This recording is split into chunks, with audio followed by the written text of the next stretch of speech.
ठीक अच्छे आम मंडली भाई भौणी मैंने जड़े पक्ष पड़े साहय करें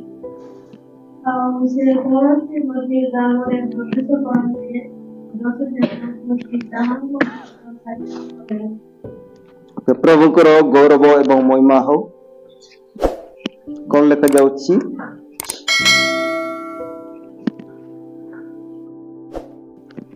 आउ से कौनसी गोटे ग्राम रे प्रवेश करते 10 जन कुष्टी तांको सहित साक्षात हेले ऊपर हेडलाइन रे लिखा जायछि 10 कुष्टी को यीशु को सुत माने 10 जन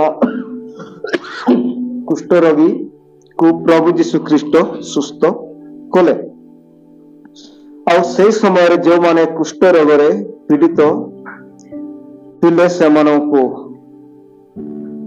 बाहर रखा जाउतिला सेमानंको घरे रखा जाउ नतिला और सेमानंको छू नतिले स्पर्श करू नतिले और सेमाने जदि कुष्ठ रोग रे पीड़ित से रोग रे आक्रांत होइचंती ताहले सेमानंको बाहर रखा जाउतिला गोटे जगह जोटारे कि लोक माने पहुंची नहीं और से समय रे से परी कुष्ठ रोगी माने 10 जन गोटे जगह रे थिले कारण से मानकु सेही परिस्थान रे से मानकु रखा जायते और से जगह को लोक गले भी तांको पास को जीवे नहीं और से मानकु स्पर्श करिवे नहीं जदि जा भी खाद्य पद्य जदि देबे ताहले दुरिया रहू देकी समाने फेरी आसबे कोरोना समय रे मध्ये सेमती हेउतला नै केमिति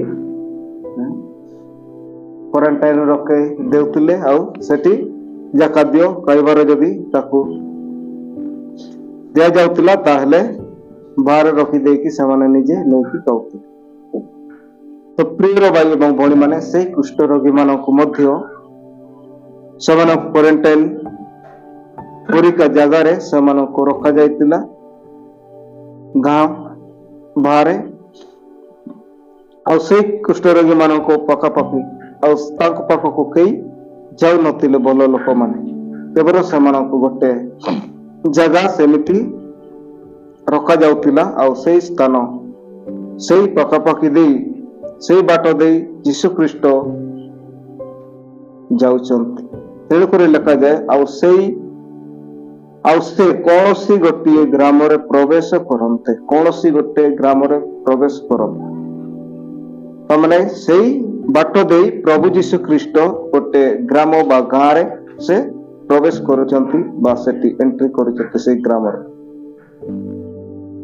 तांको सहित साक्षात कले और तांको सहित साक्षात कले माने सेई समय रे से माने दूर रु ही टिया हे कि से ताको साक्षात कले सामना सामनी बा पाका पाकी रे तांको पाखकु से माने आसिले नहीं आमे देखिबा 13 पद रे कोन लिखा जायछि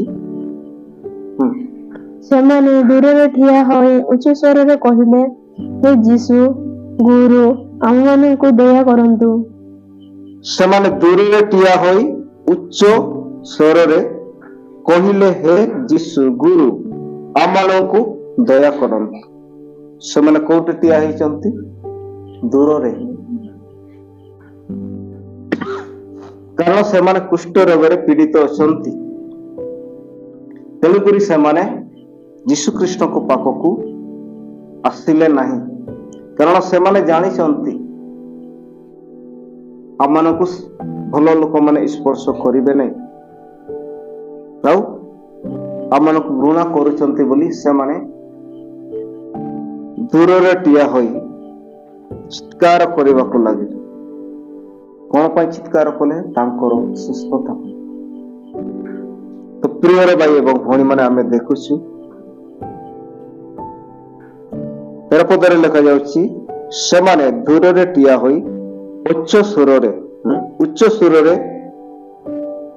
कहिले हे यीशु गुरु आमन को दया करंतु से माने यीशु ख्रीष्ट को विषय रे सुनुतिले बा आगरु मध्ये से माने जानि तई पारंती कारण से मसीहा आउ तांकर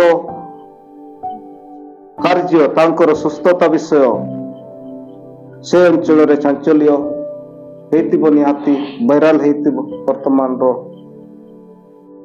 କଥା ଅନୁସାରେ ଯଦି ଆମେ କହିବା, ସବୁଆଡେ ତାହା ପ୍ରସାରିତ ହେଇଥିଲା ଆଉ ସେ ବିଷୟ ସେମାନେ ଶୁଣିଥିବେ ନିଶ୍ଚିତ ଭାବରେ। ତେଣୁକରି ସେମାନେ ଭରସାର ସହିତ, ଆଶାର ସହିତ ପ୍ରଭୁ ଯୀଶୁ ଖ୍ରୀଷ୍ଟ ସେଇ ତାଙ୍କ ପାଖ ଦେଇ ଯେତେବେଳେ ଗୋଟେ ଗାଁକୁ ସେ ପ୍ରବେଶ କରିବା ପାଇଁ ଯାଉଛନ୍ତି ଈଶ୍ୱରଙ୍କ ରାଜ୍ୟର ବିଷୟ ପ୍ରଚାର କରିବା ନିମନ୍ତେ, ତ ସେଇ ସମୟରେ ସେମାନେ ପାଖକୁ ତ ଯାଇପାରିବେ ନାହିଁ, କିନ୍ତୁ ଦୂରରୁ ସେମାନେ ଉଚ୍ଚ ସ୍ୱରରେ ଚିତ୍କାର କରିକି ଡାକିବାକୁ ଆରମ୍ଭ କଲେ। ଆଉ କଣ କହିଲେ ସେମାନେ? ହେ ଯୀଶୁ ଗୁରୁ, ଆମମାନଙ୍କୁ ଦୟା କରନ୍ତୁ। ଏତିକି ଏକା କହିଲେ, ଦୟା କରନ୍ତୁ ବୋଲି। ପୁଣି ସେ ସେମାନଙ୍କୁ ଦେଖି କହିଲେ, ତୁମେମାନେ ଯାଇ ଆପଣ ଆପଣଙ୍କୁ ଯାଜକମାନଙ୍କୁ ଦେଖାଅ। ଆଉ ସେମାନେ ଯାଉ ଯାଉ ଶୁଚି ହେଲେ। ପ୍ରଭୁଙ୍କର ଗୌରବ ଏବଂ ମହିମା ହଉ। ପୁଣି ସେ ସେମାନଙ୍କୁ ଦେଖି କହିଲେ, ତୁମେମାନେ ଯାଇ ଆପଣାକୁ ଯାଜକମାନଙ୍କୁ ଦେଖାଅ। ଆଉ ସେମାନେ ଯାଉ ଯାଉ ଶୁଚି ହେଲେ। ପ୍ରଭୁଙ୍କର ଗୌରବ ଏବଂ ମହିମା ହଉ। ସେମାନେ ଯୀଶୁଙ୍କୁ ଉଚ୍ଚ ସ୍ୱରରେ ଚିତ୍କାର କରିକି ଡାକିଲେ, ଆଉ ଯୀଶୁ ତାଙ୍କର ଚିତ୍କାର, ତାଙ୍କର ଉଚ୍ଚ ସ୍ୱରର ଡାକ ସେ ଶୁଣିଲେ। ଆଉ ସେ ପଚାରିଲେ ନାହିଁ, କଣ ପାଇଁ ତୁମେ ଡାକୁଛ, ତୁମର କଣ ଦରକାର, ଏ ବିଷୟରେ ସେ ପଚାରିଲେ ନାହିଁ। କାରଣ ପ୍ରଭୁ ଯୀଶୁ ଜାଣିଛନ୍ତି ଏମାନେ କୁଷ୍ଠ ରୋଗରେ ପୀଡ଼ିତ ଅଛନ୍ତି।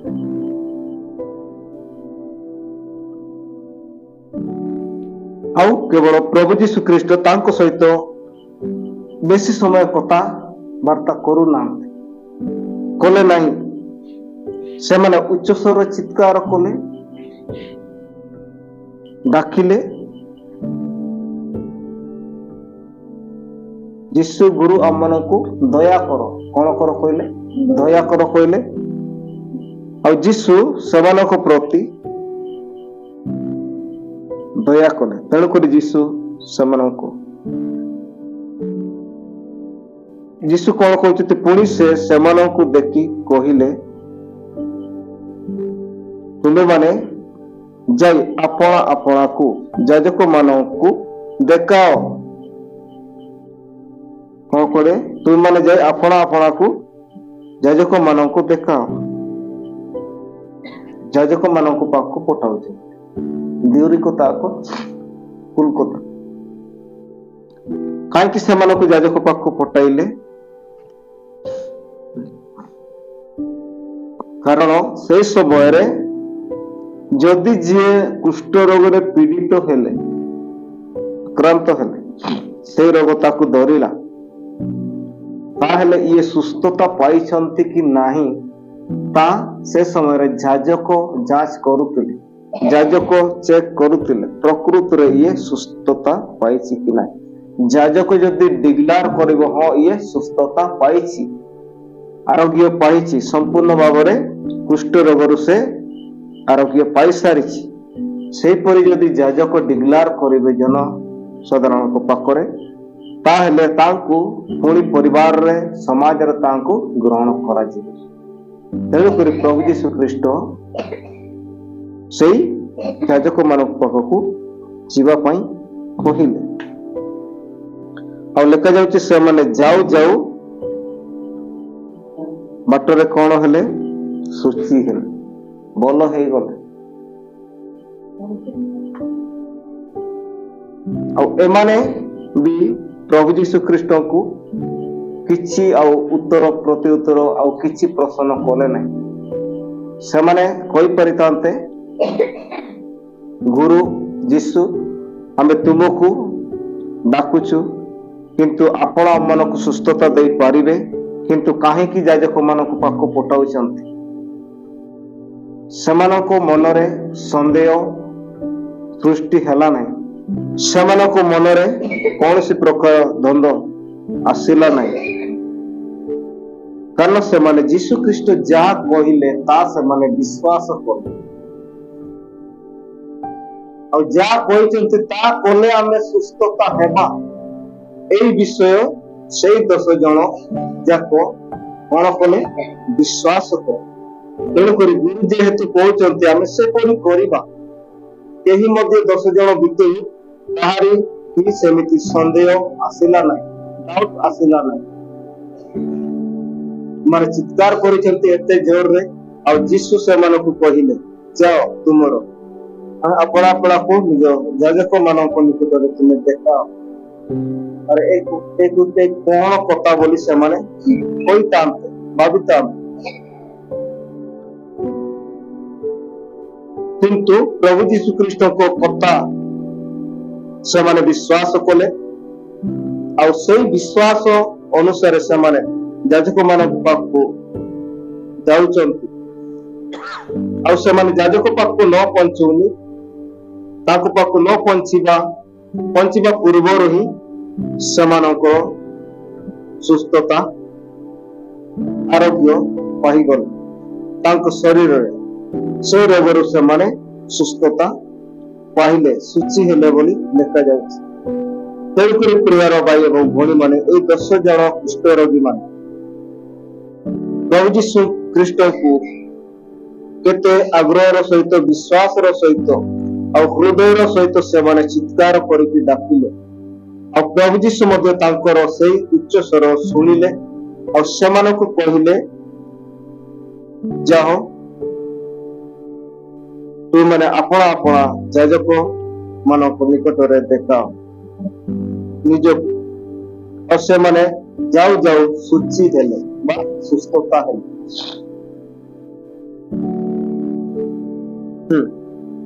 15 ପଦ। କିନ୍ତୁ ସେମାନଙ୍କ ମଧ୍ୟରୁ ଜଣେ ଆପଣଙ୍କୁ ସୁସ୍ଥ ହୋଇଥିବା ଦେଖି ଉଚ୍ଚ ସ୍ୱରରେ ଈଶ୍ୱରଙ୍କ ମହିମା କୀର୍ତ୍ତନ କରୁ କରୁ ବାହୁଡ଼ି ଆସି 15 ପଦରେ ଲେଖାଯାଉଛି, କିନ୍ତୁ ସେମାନଙ୍କ ମଧ୍ୟରୁ ଜଣେ ଆପଣାକୁ ସୁସ୍ଥ ହୋଇଥିବା ଦେଖି ଉଚ୍ଚ ସ୍ୱରରେ ଈଶ୍ୱରଙ୍କ ମହିମା କୀର୍ତ୍ତନ କରୁ କରୁ ବାହୁଡ଼ି ଆସିଲା। ପ୍ରଭୁଙ୍କର ଗୌରବ ଏବଂ ମହିମା ହଉ। 10 ଜଣ ଯାକ ସୁସ୍ଥତା ପାଇଲେ, ଆରୋଗ୍ୟ ପାଇଲେ, ଆମେ ତଳ ଭାଗରେ ଦେଖିବାକୁ ପାଇଲେ। କିନ୍ତୁ ପ୍ରିୟର ଭାଇ ଭଉଣୀ ମାନେ, 10 ଜଣ ମଧ୍ୟରୁ ଜଣେ ଏକା ସୁସ୍ଥତା ପାଇକି ସେ ଯାଜକଙ୍କ ପାଖକୁ ନ ଯାଇକି ସେ ବ୍ୟାକ୍ କରୁଛନ୍ତି ବା ସେ ଫେରୁଛନ୍ତି ତା ପାଖକୁ, ଯୀଶୁଙ୍କ ପାଖକୁ। କଣ ପାଇଁ? ତାଙ୍କୁ ଧନ୍ୟବାଦ ଦେବା ହେଲା।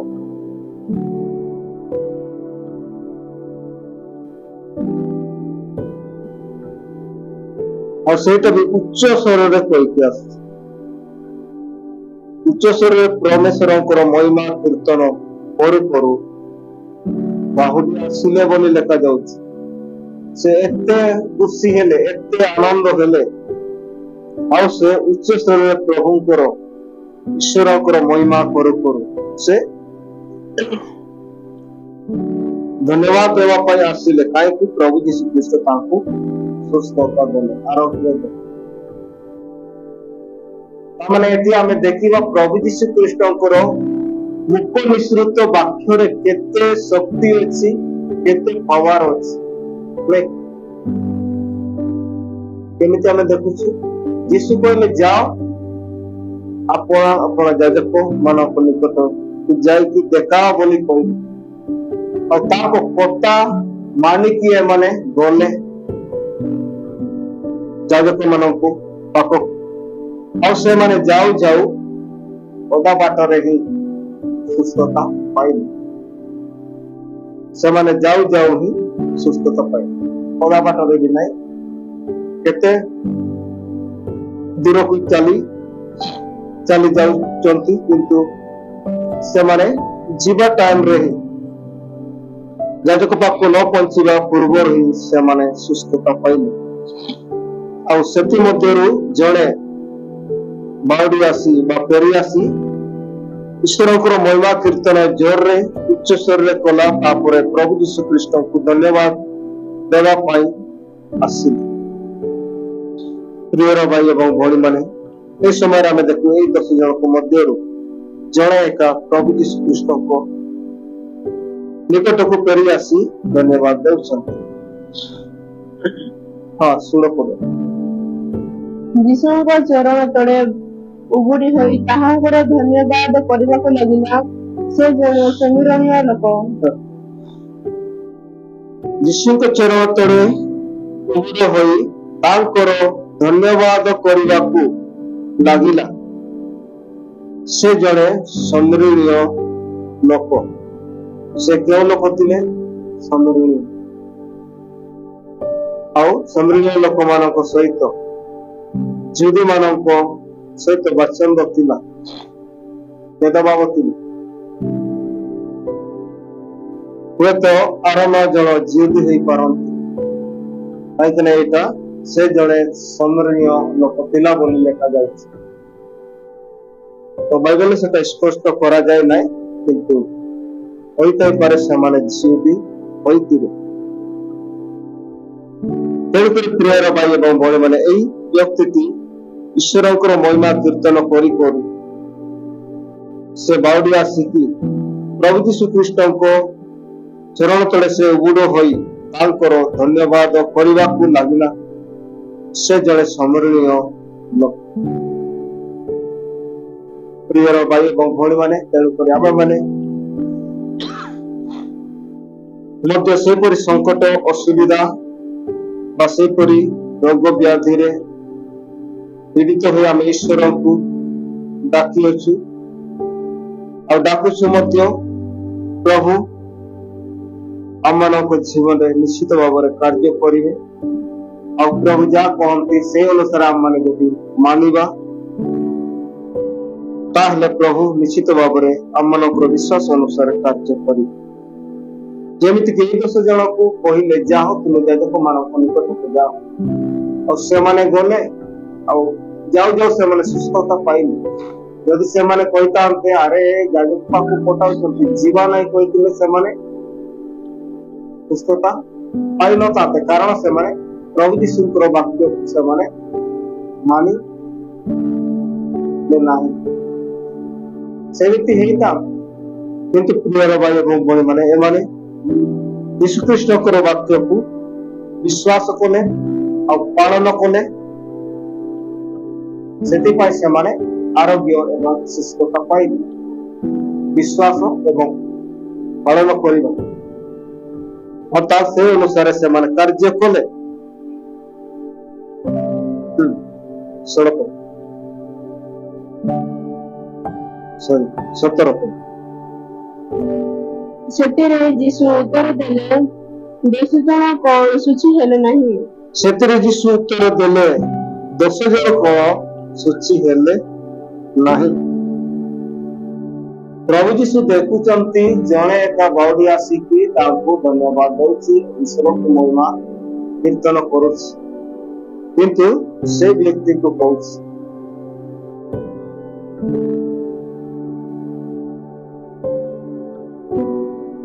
କଣ କହୁଛି? ସେଥିରେ ଯୀଶୁ ଉତ୍ତର ଦେଲେ, 10 ଜଣ କଣ ଶୁଚି ହେଲେ ନାହିଁ?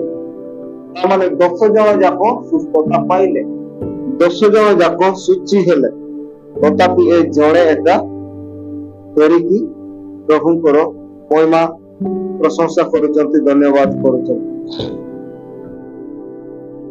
ତେଣୁକରି ପ୍ରିୟର ଭାଇ ଏବଂ ଭଉଣୀମାନେ, ଆଜିକାଲି ଆମେ ଦେଖୁ ଅନେକ ବିଶ୍ୱାସୀ ଭାଇ ଭଉଣୀମାନେ ଏମିତି ଉଚ୍ଚ ସ୍ୱରରେ ଚିତ୍କାର କରିକି କାନ୍ଦି କାନ୍ଦି ପ୍ରାର୍ଥନା କରିକି ସେମାନେ ପ୍ରଭୁଙ୍କ ନିକଟକୁ ଆସିକି ସେମାନେ